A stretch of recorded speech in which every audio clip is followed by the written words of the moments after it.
When it comes to agreeing with someone in English, using so and neither can really elevate your conversation. Let's dive into how to use these expressions effectively. First, let's tackle so. We use so to agree with positive statements. For example, if a friend says, I love pizza, you can respond with, so do I. This shows that you share the same sentiment. It's a simple yet powerful way to connect with someone. Now, if the statement is negative, we switch gears. If someone says, I don't like cold weather, you can agree by saying, neither do I. This structure is essential because it helps you express agreement in a way that feels natural and fluid. Let's break it down a bit more. When you agree with a positive statement using so, the structure is so plus auxiliary verb plus subject. For instance, if someone says, she enjoys hiking, you'd say, so does she. Notice how we use the auxiliary verb does to match the original statement.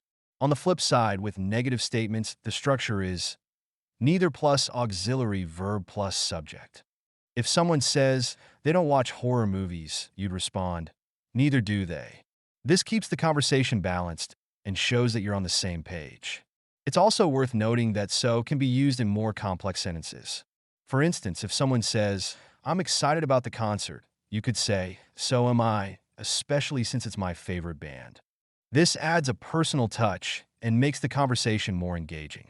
Similarly, with neither, you can expand your response. If a friend says, I can't stand long meetings, you might say, neither can I. They always feel like they drag on forever. This not only shows agreement, but also adds a bit of humor and relatability. Now, let's look at some common mistakes. A frequent error is mixing up the structures. Remember, if the original statement is positive, use so. If it's negative, use neither. For example, if someone says, I love traveling, don't say, neither do I. That's incorrect. Stick with so do I.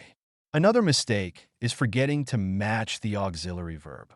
If someone says he plays guitar, you should say so does he, not so he does. It's a small detail, but it makes a big difference in sounding fluent. In summary, using so and neither is a great way to agree with others while keeping your conversations lively and engaging. Remember the structures. So plus auxiliary verb plus subject for positive statements, and neither plus auxiliary verb plus subject for negatives. With a little practice, you'll find these expressions rolling off your tongue naturally, making your conversations smoother and more enjoyable.